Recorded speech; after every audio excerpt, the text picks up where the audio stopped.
Early the next morning, in the cold light of dawn, Thomas and his friends waited for Spencer. They could see a streak of silver engine puffing towards them. It was Spencer. Thomas felt worried. I can't do this, Percy. Yes, you can, Thomas. You always tell us we can do whatever we want to. So can you. The tracks were cleared for Spencer and Thomas, and both engines were coupled up to their heavy loads. Edward puffed forward. You will each take different tracks round the island. You may only stop for coal and water.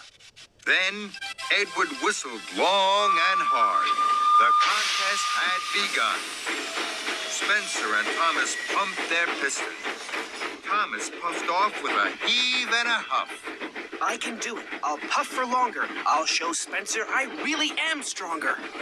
Spencer smiled as he slid away. I'll show Thomas who's strong and who's weak. He'll puff home with a squeak and a creak. The other engines watched and worried.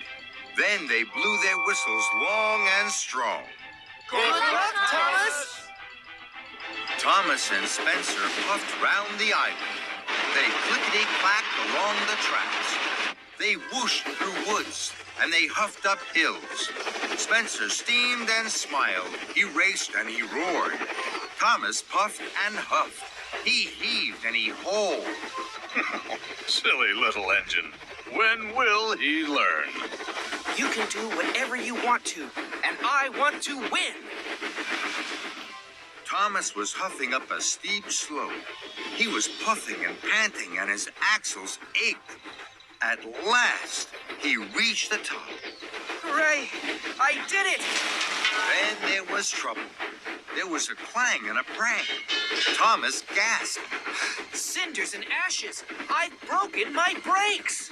Thomas's wheels started to whir and to wobble. He flew faster and faster down the hill. Oh no!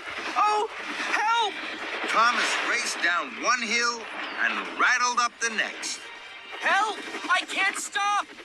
Thomas's heavy freight cars pushed him on and on, through a junction where Spencer was waiting, Blistering boilers. and into some potato cars.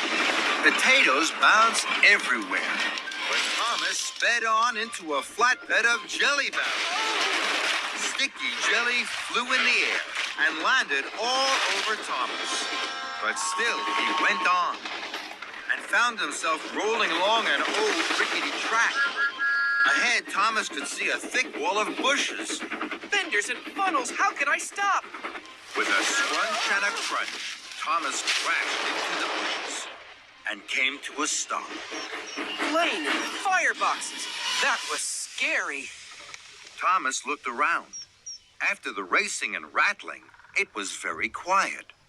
Spencer will be back at the shunting yards now.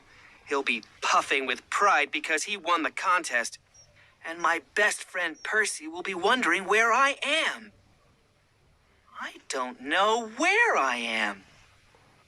Everything was very quiet.